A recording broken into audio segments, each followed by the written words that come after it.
Well, good afternoon and welcome to Hudson Institute. I'm Daniel Kochis with our Center on Europe and Eurasia, and we're delighted to be with you today and that you're here with us, and very pleased to be hosting this event with the President of Parliament Grosu and Foreign Minister Popșoi, and my good friend Luke Coffey, who's a senior fellow in the Center on Europe and Eurasia at Hudson Institute. Moldova remains high on our radar here at Hudson. We enjoy an excellent regular dialogue with the Moldovan embassy led by your terrific ambassador, Igor, who I'm grateful that you're able to join us here today. It's nice to see you again. In March, Hudson delegation led by President and CEO John Walters, along with my colleagues Luke, Peter Rao, and Sean Kasapoulou, traveled to Moldova for what was an insightful visit. Hudson released a report in June informed by those underground discussions, which included recommendations for the U.S. and its allies to help aid Moldova on its path towards Western integration and in its continued fight against Russian coercion. As you know, Mr. Foreign Minister, we'd planned a discussion here on the sidelines of the NATO summit in July, but unfortunately we were stymied a bit by the tight security ring downtown at that time. Thank you for agreeing to come back, and one benefit has been that Mr. Speaker can also now be part of the discussion, and that we can reflect on all that has happened in these eventful past 5 months in your country.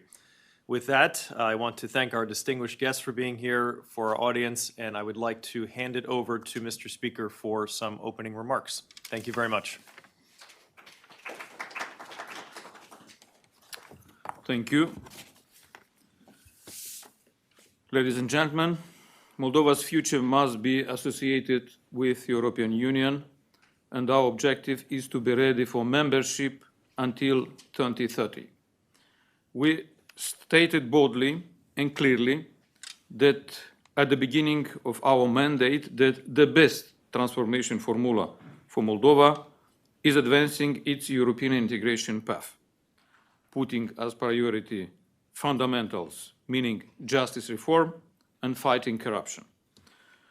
The illogical and illicit war started by Russia in Ukraine proved once again that we need Europe as a peace project, as a reliable and predictable partner, as a space where fundamental rights are respected and people can benefit from their freedoms and opportunities.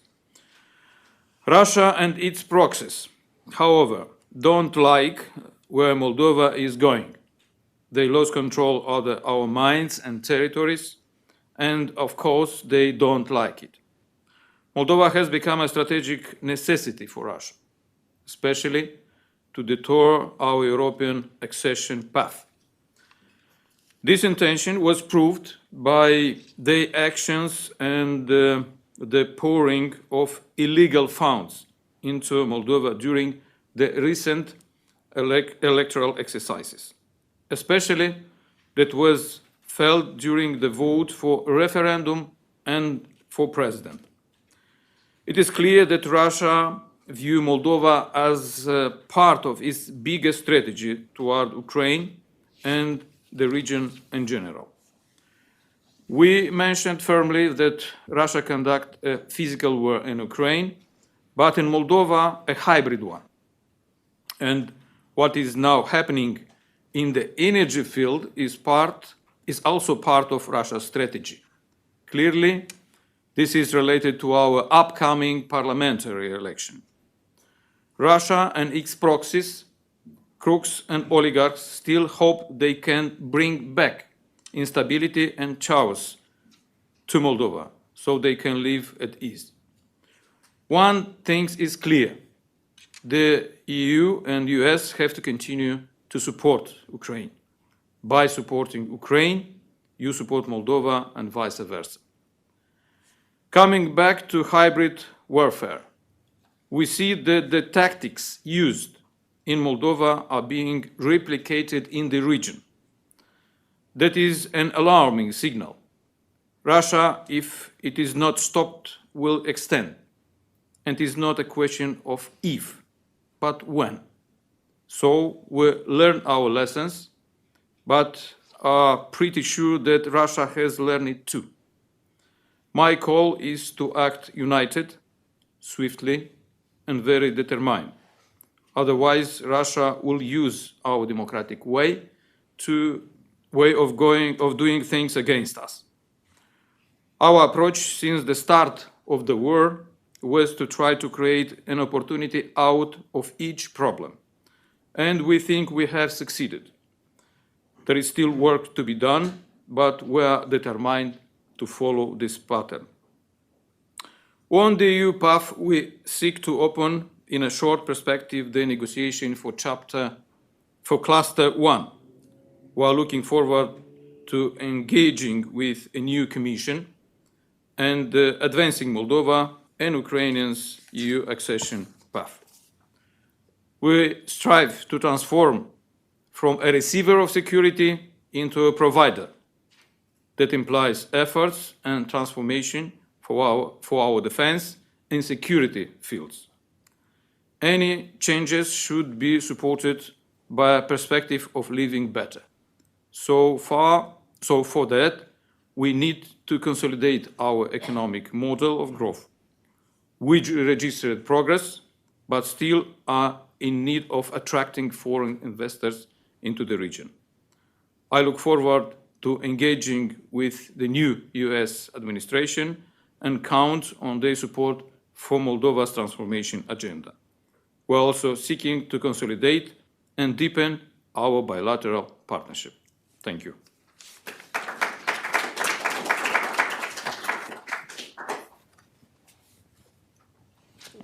Thank you.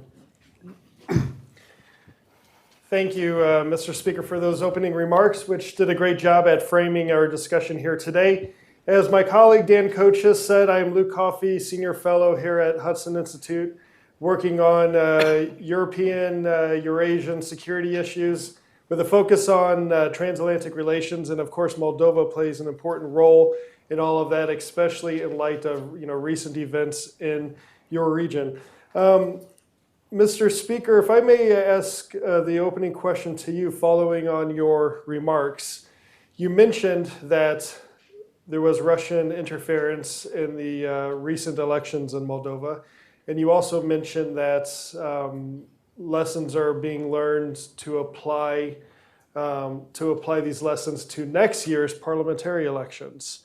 Can you be more specific on what happened in the most recent elections in terms of Russian disinformation, Russian meddling, and be more specific on what you're doing to correct these issues so you're better prepared next year? So generally there are Russia applying two tools against democracies, fragile democracies like in the Republic of Moldova. And by the way, they are testing they are testing this technology on us with the perspective to apply it for other countries. So there are two main instruments: disinformation, using very cynically social media. And we have to recognize that they are very skilled to do this. Because when we are speaking about televisions, radio, that are, we have an instrument, we have a body, so-called audiovisual council that are obliged to monitor the content of the information that are broadcasted from the TV or radio. We don't have the same instrument for the social platforms. And in case of Moldova, being a small country, small market, for us it's very hard to build a connection with such a platform, big platform. Despite the fact that we tried, and in some cases we succeed to provide arguments, and this platform takes some decisions regarding closing channels or groups that deliberately promoted false narrative against democratic values. And the second one, money used by Kremlin through oligarchs, through crooks. And here I can tell you that the Russian Federation also changed the tactic. If several years ago they used to corrupt politicians, leaders of parties, proxy parties, and so on and so on, now they are, in our case, they try to implement and to go down to the citizens and to corrupt citizens, especially poor people, those who did not participate at all at the electoral process, very cynically paying for the votes. And again, using very cynically all the like crypto, different banking system, to transfer, to try to to cover all this financial flow. So what we have to do and learn, what we learn, yes, we have to build communication and good relations with the platforms, not only as a country, but as a common voice. And I'm speaking here about European Union countries, because, for example, what's happened in Romania in the recent weeks, it's something similar, but at the biggest size, I would say. Of course, we have to develop the instrument to cut all these financial flows that are coming from Russia to corrupt our voters, and so on and so on. And do you feel like you're getting the support that you need or the level of engagement that you need from some of these social media companies, from your partners in Europe and here in the United States? Yes, we have good example of cooperation, but again, we have to build something more permanent, in the permanent manner, not from time to time ad hoc, to each time to come back and to explain, look, we have, for example, in 2025, we will have parliamentary election, please help us when we will see the group of platform channels that interfere in our political processes. So we should think about a permanent mechanism of interaction and cooperation with such a platforms. Thank you. Mr. Minister, I should point out that you wear two hats. You're the Deputy Prime Minister and also Foreign Minister. So you're a very busy man, no doubt about it. You're here in Washington at a very interesting time, at least politically here in the United States. We just had an election ourselves. We have a new administration preparing to take over in January. What are your priorities as Foreign Minister on the U.S.-Moldova bilateral relationship? How would you define success in your engagement and your meetings here in Washington and looking forward to next year? And before you answer that, I should point out that no sitting U.S. president has ever visited Moldova. So is now the time to change that and have a visit by President Trump to Moldova in the coming months? That's the best start that we could have hoped for. I fully endorse that message. Let's vote. Certainly, we would love to welcome President Trump in the Republic of Moldova. We are very welcoming of our friends in general, and our American friends and partners in particular. The fact that the Republic of Moldova nowadays is more resilient than it was a couple years ago, in light of all the suffering that we have gone through, is a testament to the resilience of our people, but also to the incredible support of our partners, first and foremost of the United States. We are encouraged by some of the appointments that are happening now, particularly on the foreign policy front. We are very much eager to engage with future Secretary of State Rubio. We are very encouraged by the appointment of General Kellogg to be the envoy for Ukraine. We are very much looking forward to peace in Ukraine that is stable, that is sustainable, and that is just. And the idea of peace through strength really resonates with us in the region. Because if we have learned anything from our experience with dealing with the Kremlin, is strength is the only language that Putin understands. Yep. And we are encouraged that the President Trump and his team are now geared towards that peace through strength policy. For us, going forward, the two biggest challenges ahead of our parliamentary election is our capacity to withstand the pressure that we are facing now on the energy front from the Kremlin and the economic repercussion that that entails. And B, and equally importantly, is developments in Ukraine. As long as developments in Ukraine are going in the direction that pro-Russian proxies in Moldova feel that is sort of wind in their sail, they will feel emboldened, they will act in a more brazen way. The more things are going on in Ukraine in a direction that provides peace that is just, that is not just a temporary ceasefire, that is peace that can last, and that we can build our economy, which has been severely affected by the Russian aggression in Ukraine, then we should do all right. And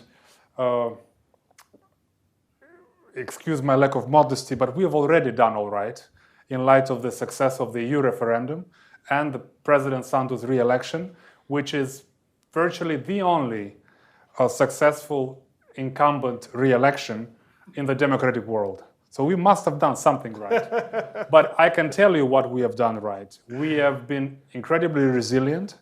Our citizens have been resilient, but this is also a testament of the support that we've received from our partners.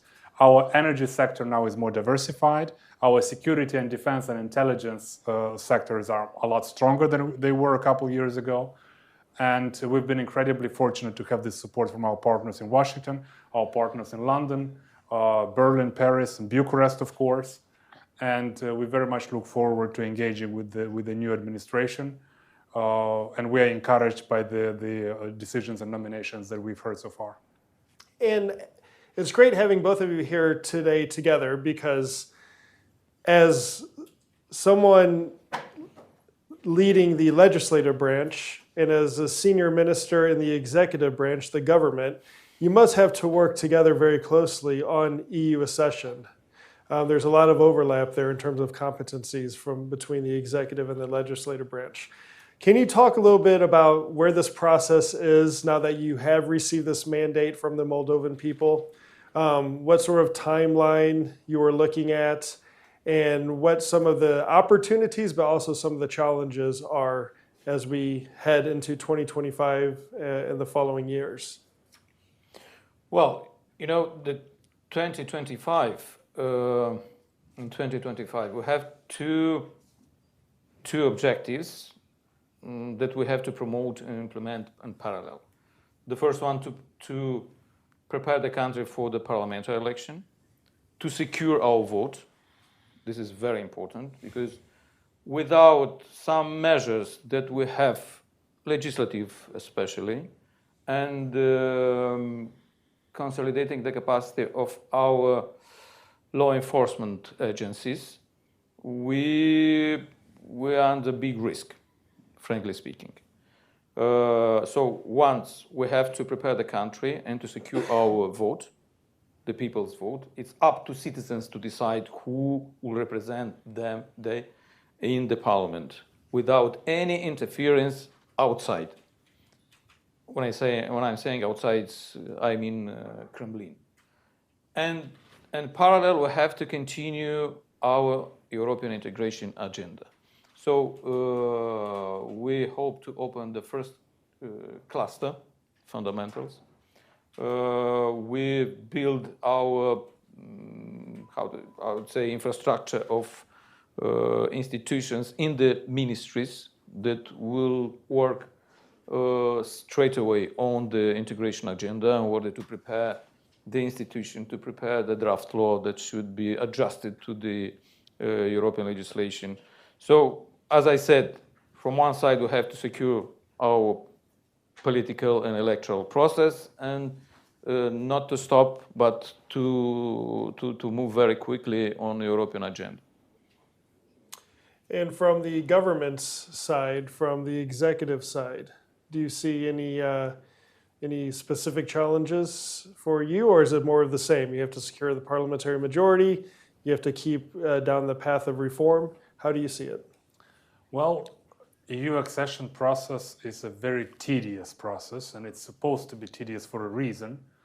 One of the main challenges that we face now, and we will not shy away from acknowledging the challenges, is boosting our technical capacity to negotiate the accession. Because the EU acquis is incredibly large, over 80,000 pages. Downloading it is a challenge. Adjusting it to our realities is a challenge manifold. We are now in the process of plugging some of the capacity gaps that we have. And luckily, we have enormous support from our friends in the European Union, first and foremost Romania, but also Baltic countries, Poland, which is now going to take the chairmanship of the European Union, but also Hungary, Germany, France. Everyone in the European Union is really there to help us navigate this difficult process. And we are confident that we'll be able to navigate it at a fast pace, but also not to the detriment of the quality of the reforms. Because at the end of the day, we're interested to deliver to our citizens.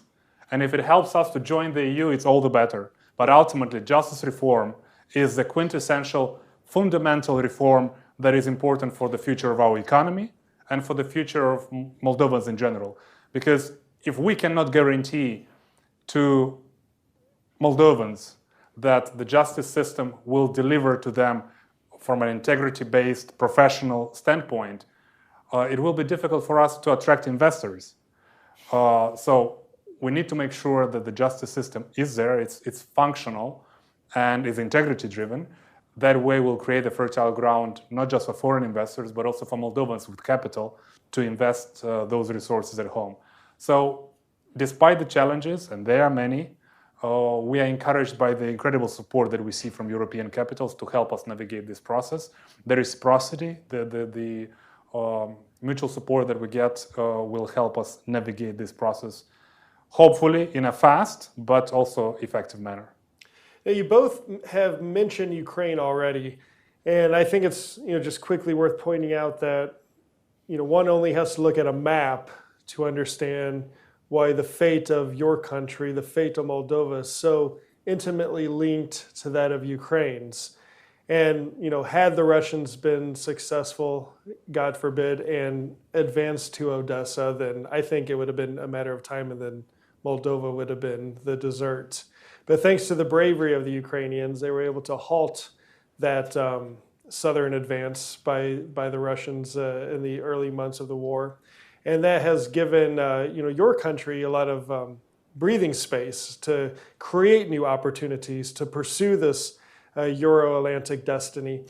When you talk about a just end to the war, a fair end to the war, how do you see this playing out? I mean, what would be the preference for Moldova? Appreciating the fact that you're not in NATO, nor are you actively seeking NATO membership, but you are very much, seeking the EU membership, and you have a big stake because you are in the region. You are actually, right, geographically near where all of this is taking place. So, how would you define a successful outcome, this just outcome, this fair outcome that you refer to? Well, it's certainly up to Ukrainians to decide their future. It would not be exactly proper for me to come up with suggestions, but I will nonetheless try to answer your question. For us, it's important for Ukraine, for its territorial integrity to be respected. We understand the reality on the ground. We understand that for the time being, situation could be difficult, and we understand like nobody else the situation, because we've faced that situation of a part of our territory being under foreign control for over 3 decades now. But it is important for Ukraine to maintain its sovereignty over those temporarily occupied territories. But more importantly, is for Ukraine to have security guarantees. How those security guarantees will shape up, it's up for discussion. Of course, Ukraine believes, and we agree, even though, like you rightly pointed out, we may not be in the position to seek NATO membership at this point, but Ukraine's desire to be part of NATO is understandable. NATO is the only security guarantee, only credible security guarantee in the region. But of course, it will be a matter of negotiations. It will be a matter of discussion. And definitely it is in our interest, and it's in everybody's interest in the region and beyond, to make sure that Putin doesn't win. Because if the perception of the outcome is that Putin won, then we are creating a precedent that is incredibly dangerous, not just for our region, because that will only postpone escalation down the road. He will come to finish the job, but it also creates fertile ground for this sort of exploits elsewhere. So we're encouraged by this notion of peace through strength, and we hope that the final outcome or the solution will be one that will be sustainable, one that will respect international law, and one that will bring lasting peace to our region, and that will open up opportunities for investment, because Ukraine has enormous economic potential. Moldova's potential might be somewhat smaller, but we have ambitions as well. You mentioned about Russia not getting us on dessert. They hopefully will never get their hands on those great dessert wines that we have. But in all seriousness, we are firmly anchoring ourselves in Europe, into the free world, and all the undertakings that we have engaged with in the past 3 years have brought us a lot closer to our goal. And of course, our partnership with the United States is a fundamental pillar in that regard. But also our accession to the European Union is highly important to anchor us into the free world, together with Ukraine, of course. And Ukraine's security is our security, and our security is also Ukraine's security. That's why we are very much thankful to our friends in Kyiv that there is an openness to also address the Transnistrian issue when time comes, because nobody has an interest in perpetuating this situation for longer than it already has. So we are encouraged that when time comes for the settlement, that the Transnistrian issue will also be on the table, and hopefully there will be fertile ground created to persuade the Kremlin to get its troops and munitions from the Republic of Moldova and allow us to truly capitalize on our sovereignty and independence, which is in the interest of every Moldovan, no matter the language they speak, no matter their political preference, because the Kremlin has held Moldova and all of its citizens, including the Russian speakers in Moldova, hostage to this conflict, not allowing us to truly benefit from the economic potential that we've had in the past 30 years. So do you think then that the issue of Transnistria can be part of the bigger talks, negotiations between Russia and Ukraine?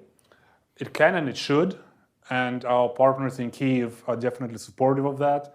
And of course, our brothers in Bucharest and all of our partners in Europe and the United States are supportive of that, and we will work diligently to create that fertile ground to move forward, because certainly this situation in the left bank has been a big challenge for our economic development. And of course, we've had this optimism before. There was in the 2012, the Messerberg talks between Merkel and Medvedev didn't really materialize into much. Now there is a new window of opportunity, and it's incumbent on us to make use of this opportunity. And we are cautiously optimistic. We have to. In our region, we don't go very far on pessimism. I'm going to turn it to the audience in a bit for questions. So think of some really good, pithy questions to ask our two guests. But I have a couple more that I would like to throw out there. Staying along the theme of Ukraine and Russia and the situation in the left bank, there's an issue that is developing that you know very well, but to be honest, not many in Washington, I feel, are following very closely. And this is the issue of gas transit. I think many in Washington might be surprised to learn that Russian gas right now is transiting Ukraine to European markets, and one of the areas this gas is ending up is on the left bank of the Dniester River, Transnistria, as is commonly referred to, and they use this essentially free gas to generate electricity that then they sell to generate revenue. Now I know that the rest of Moldova has solved the electricity problem for the most part, thanks Yes. to from Romania and the gas diversifying away and the gas imports. But there could be a secondary effect on Moldova if this gas stops transiting Ukraine at the end of this year, as is planned. So can you tell us an update on this, how you see the situation, what is being done about it, what could the U.S. help to do? I think it's important that U.S. policymakers are aware of this. So transit contract between Naftogaz, Naftogaz Yeah. and Gazprom is expire at the end of this year. Yeah. So a few weeks. A few weeks. Yeah. And as usual, Russia trying to use during the winter time the issue of gas or electricity as a weapon. Yeah. Yes, the right bank of the river Dnistru, we are secured. What I mean, we have the alternative transit infrastructure, and we can import. So we're not dependent on the world way. So this transit that are coming through Ukraine. But what we see is that Russia will try to create a kind of humanitarian crisis on the left side of the river. They simply maybe will reduce or will not give any gas for left side of the river. It has a direct impact on the people. There are 300,000 citizens, Moldovan citizens, on the left side. Of course, it will damage our security, energy security regarding the electricity, because the Grosu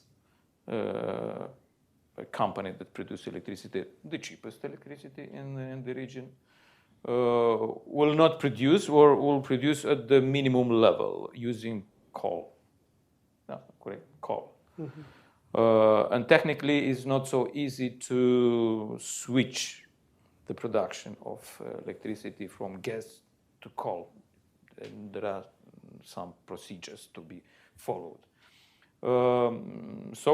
We have alternative. We can appeal to the Romanian market.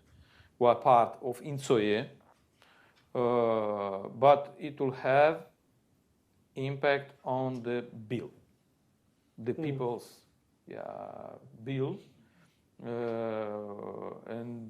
Yes, what we already approved to compensate a part of expenses for heating. And now, we have to find a solution to, if the Russians will close and will not give the gas using the Ukrainian infrastructure or Turkish stream from the south. We have to be ready to find alternative way and to think about people. Industry will suffer, of course, because they are totally dependent, and the technical process are based on gas in majority cases. So I think this is the last chance of Kremlin to try to disturb the economic situation in the Republic of Moldova before the next parliamentary election. Yeah. Very cynic and very, as usual, what they are doing between the elections or close to the elections. But we should emphasize the cynicism. The cynicism is at a point that it's difficult to appreciate without knowing the details.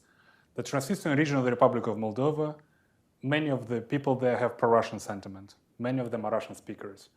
So the Kremlin now is throwing them under the bus and letting them freeze in winter just to hurt us politically. So what they are showing by this action is that they couldn't care less about Russian speakers, about Russians. Not that we didn't know about it. Yeah. We've seen that in Ukraine, and we see it every day. Yeah. With Russian speakers and Russians in southern Ukraine or in Kharkiv or in Odessa to being victims of this onslaught. But now they are going further, and they're using the energy leverage to basically try to create a humanitarian crisis in the Transnistrian region to hurt the Republic of Moldova and its ambitions to be part of the free world. But they will not succeed, because unlike the Kremlin, we care for our citizens, regardless of the language they speak and political preferences they have. We will do everything it takes to make sure that we maintain stability in the entire Republic of Moldova, including the Transnistrian region. And we are working diligently now with our partners to find the resources to help our citizens in the Transnistrian region of the Republic of Moldova to mitigate this challenge. And this will take an effort, but we will not allow the Kremlin to blackmail us that way. They didn't succeed 2 years ago when they wanted to cripple us, the whole country, and they won't succeed now. One more question for me, then I'm going to go to the audience. We mentioned how your destiny, your stability, your security is linked to Ukraine, but there's also another neighbor that you are intimately linked to, and that is, of course, Romania. We have very important elections, the runoff elections occurring on December 8th, which could potentially redirect some of the attitudes in the government in Romania. How concerned are you? What are your views from Moldova on this matter? Well, Romanians are our brothers, and there is a fact, very curious fact, that when Russians are trying to, when I'm saying that the Russians are testing some techniques on the Moldovan Republic of Moldovan ground society, they are testing with the perspective to apply in other countries, especially in Romania, because they see us and perceive us as something common, as a history, as a tradition, as a religious, as a heritage, and so on and so on. Of course, Romania is a very important country for us from the historical, linguistical, cultural point of view. Many Moldovan citizens have a Romanian passport, and they are very active during the Romanian elections. We had very good participation in the first round of presidential election. Yeah, and it increased from one event to another event. So we need, and we need pro-European, pro-Republic of Moldova governance and president in Romania. And what's happened in Romania, when I'll tell very openly, a person that me personally, when I saw the result of the first round, I have the situation to try to find out who is this candidate. And sorry to say this, because I'm considering myself informed people about yes. You're the Speaker of the Parliament. Yes, I have to be. But in this case, I have to recognize I had a problem. And in the evening, at 11 o'clock, something like this, I started to use Google. Yes. Who is the candidate? Wikipedia, just to hear some words, some thoughts, what he's speaking about. And I suppose for many people it was a surprise. Yes. Yeah. Even for informed people. And this is a good, it's an example, case study, how the platforms, TikTok, let's say, like it is. This platform provide the tools to a less known or unknown person. Excuse me, when I find out that he reported zero expenses, expenses, expenses to the Central Electoral Commission, how it's called in Romania, I don't know the authority. For example, in Moldova, we are very strong in this. If someone, a candidate or party, will not report what you spend, you are at the risk. Yes. You should be punished for this. And in this case, the first candidate spent zero money. I don't believe in such miracles. I want to believe as close to the Christmas and so on and so on, but not in this case. Not in elections. So we have to learn from this lesson. Of course, we'll mobilize our citizens to participate, to come, to be informed, better informed, and not to vote for those who promise the heaven on the next day after the elections. This is the power of manipulation. That is example when the people are manipulated using this kind of platforms. And we should come back and to ask kindly the owner of these platforms. They are not anymore simple business. They are players that can influence the future of the countries. This is the new reality, and we have to treat and to approach very serious how big is impact. I see how this impact on my kids at home. So we have to think very, very careful about this. Well, all transatlanticists in Washington will be watching very closely those results, as will you, I'm sure, in December. December 8th. Oh, yes. Just a small correction that the election is on the 6th, the 6th, 7th, and the 8th. Okay, 6th, 7th, 3 days and 8th. of voting. Friday, looks like Saturday, I need to go to Sunday. Wikipedia. As a Romanian citizen, and I see some Romanian citizens in the audience, not that you would need any encouragement, but everyone needs to participate and chip in and invite friends and relatives to participate, because only a strong participation of all citizens that care for the country would be able to produce an outcome that is sustainable. Okay, you heard it here. If you're a Romanian citizen, 6th, 7th, and 8th, get out the vote. Okay, let's go to the audience. Yes, sir. If I could ask you to wait for the microphone, please identify yourself, any relevant affiliation, and then a short question, please. Yeah, my name is Peter Sommer. I'm the head of Capital Intelligence CI Ukraine. You mentioned the EU membership by 2030. That sounds very pessimistic. And, Moldova will join Ukraine at the same time. Moldova, you have more than half your citizens are EU citizens, so you basically are EU. How fast, what's the quickest you think you both will join the European Union? Because this is hugely important for foreign investors into the area. Moldova is closest to Odessa. I was just there, 3 hours, beautiful, and then 7-hour drive to Kiev. So you're the fastest way to get to Ukraine at this moment. So timeline for EU membership. Well, in fact, we are a bit more ambitious than 2030.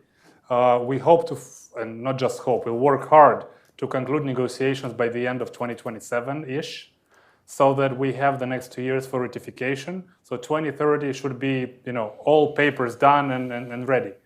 And the beginning now is encouraging, because with the Polish presidency, we plan to open the first chapter, but maybe even a first cluster, maybe even a couple more, with the Danish presidency in the second half of the year to continue on that track. Like you rightly pointed out, many Moldovans are full-fledged European citizens. Romanian language is a language of the European Union. The European acquis is available to us in the Romanian language. No need to do this incredibly hard work of translating the whole European acquis. Expensive work. Very expensive and time-consuming. Yeah. And the incredible support that we have from Romania, from Baltic countries, Poland, provide us technical expertise to navigate this process. So it's very realistic that in a couple of years we'll be able to conclude the negotiations and then provide all the EU member states time to ratify it, so that by the end of the term of the current Commission and the current Parliament, which is 5 years, for us to be able to conclude and to be full-fledged members of the European Union. Didn't Finland do it in 4 years? I think the faster was 3 years. Right. We'll stay in the front row here. The lady in red, Marina. Marina Krylevits, I'm the foreign policy advisor to the member of the Parliament of Ukraine and also an intern here at Hudson. And recently, President Zelensky said that Ukraine recognizes only the NATO membership as the security guarantee that will be the real guarantee. So given the neutral status of Moldova, what does Moldova see as the real security guarantee, given the fact that we're all in the area of influence of Russia, unfortunately? Well, it's a tough question.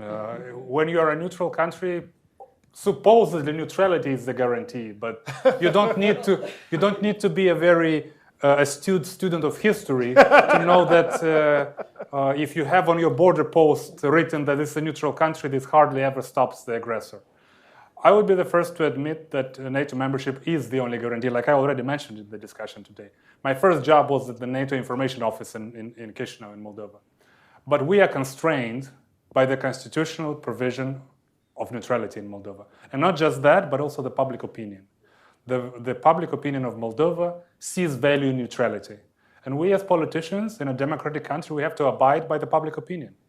We might want to change it, but we have to work hard to make sure that it happens. And there are many explanations why things are as they are. One is Soviet nostalgia, then 30 years of Russian propaganda. And then, to some degree, there is also the issue of, for some Moldovans, the idea of neutrality is very soothing, like for many other countries, perhaps Austria and Finland and Sweden up to a point. Because this notion that the Kremlin is pushing on Moldova, that neutrality is a guarantee of security and you are a small country, you don't attack anybody, nobody attacks you, it's a soothing idea. Of course, we know that that is sort of divorced from reality, but this was deeply ingrained in the public opinion of Moldovans. It will take time for us, throughout a public debate, throughout a open democratic discussion, to weigh all the options. And after this discussion will take place, and it will take time. Maybe we'll change our mind, and Moldovans will be in favor of NATO membership. Maybe Moldovans will continue to see value in neutrality. But what is important for us now is to anchor ourselves into the European Union, this space of peace and prosperity and rule of law. And it has also a security component. It's not quite NATO level, but we are very much open to participate, and we've been successfully participating in the Partnership for Peace for NATO. We just celebrated 30 years. We're very much engaged, and we're looking forward to be further engaged with the European Union Peace Facility, which has been incredibly helpful to boost our defense capabilities. So it's a work in progress, but we certainly would very much wish to see Ukraine firmly anchored in NATO, because that would also guarantee Moldova's security. We have a few questions in the back. The gentleman there, the microphone's. Hi, I'm Kurt Levy. On a recent trip to Moldova, I visited Transnistria, and the officer on the border explained to me politely that I was not supposed to call it Transnistria. I was supposed to call it Pridnestrovi, if I'm pronouncing that correctly. And I read while I was there that there's a new law in effect as of September 1st, I believe, that you can get up to 5 days in jail for calling it Transnistria. I mean, who knows if they're enforcing that or not? But I was curious, is that new law a sign of increased tension with Transnistria? And then, more generally, what is the state of affairs with Transnistria now? I know you said that the problem might be dealt with in any agreement with Ukraine, but what is the state of affairs now? And I guess finally, I'm curious, our phones and credit cards didn't work while we were in Transnistria. I'm wondering, is that a result of the policies of Transnistria or a result of the the world community not really recognizing them. How was your 5 days in prison? Yes, fortunately there was good food and Yeah, good okay. sightseeing. So yeah. So, Well, we know that they approved so-called law, this new law. I think the goal of this move is to sustrage atenția, to distract the attention to the real problem that they are facing. And they have on the left side of the river in Transnistria, despite the fact that they don't like this word. Yeah, it's not a juridical, but we use this the Transnistria. They have a real problem, economic problem. They are very dependent on the sources they receive, the gas, for example, the cheap gas, the free gas. free gas. Yeah. Free gas, not cheap but free. Let's say, like it is. One thing at the people's level, grassroots level, what we see is that the people understand how important it is to keep the peace. Yeah, to keep the peace and stability. I mean, not to have a destabilization, war, and so on and so on. Even so-called administration, they understand how damaging could be if something happened wrong in the region.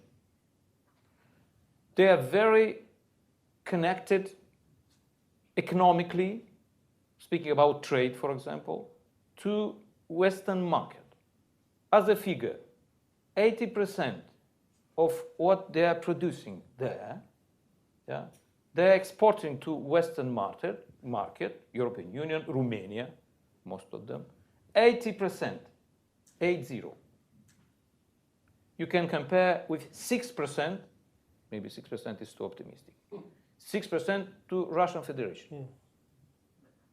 So they're exporting because when you export, you're exporting in the name of the country. They're exporting under the name of the Republic of Moldova, 80% to European Union market.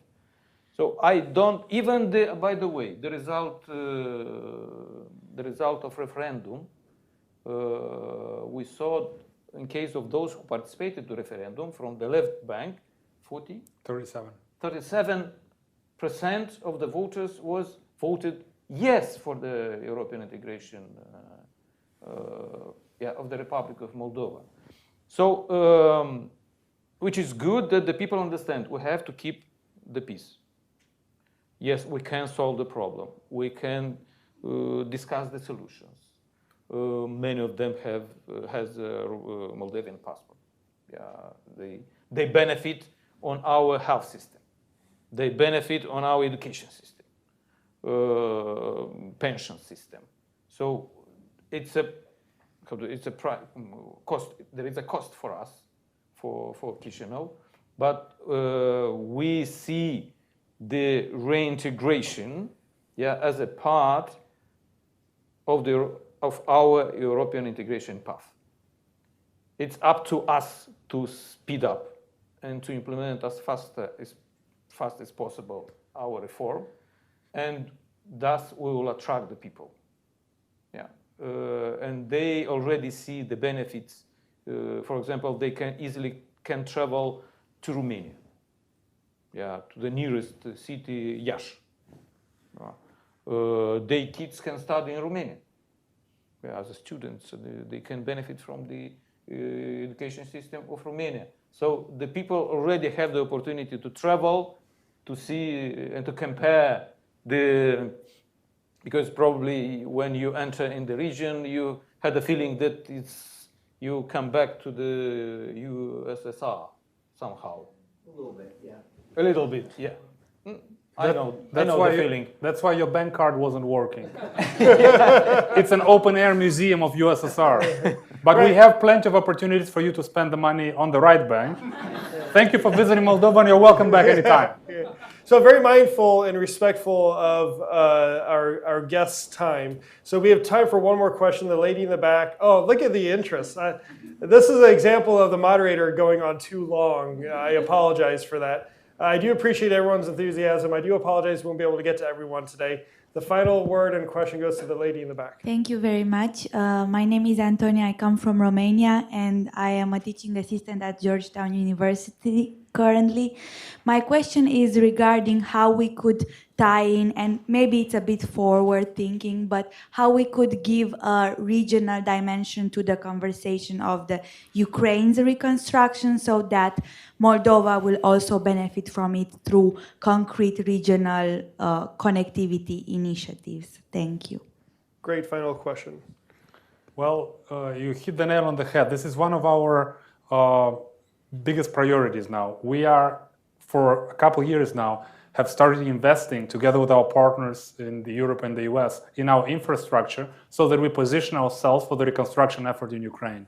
Of course, we would like to see a lot less destruction in the meantime, but we are investing in bridges and roads, in railway, energy infrastructure, so that we are best positioned to help Ukraine recover and serve as a transit hub for Ukraine's goods, as we did with the grain initiative when the support was blocked. We invest in our high voltage lines to be able to help Ukraine import for now, later on export electricity. So we are working hard to be able to benefit also for the Republic of Moldova from this effort, but also to help Ukraine. And together with our partners, we are encouraged by the successes that we have so far. There is plenty of work still to do, but this is on our agenda definitely to prepare Moldova to be able to help Ukraine in the reconstruction effort. Great. Well, if President Trump visits Moldova, you can thank Hudson Institute for saying it here first. Please join me in thanking our two honorable guests for giving so much time and being so candid and open in their remarks. Thank you.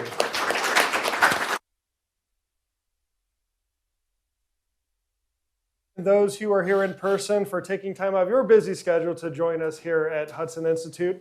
You can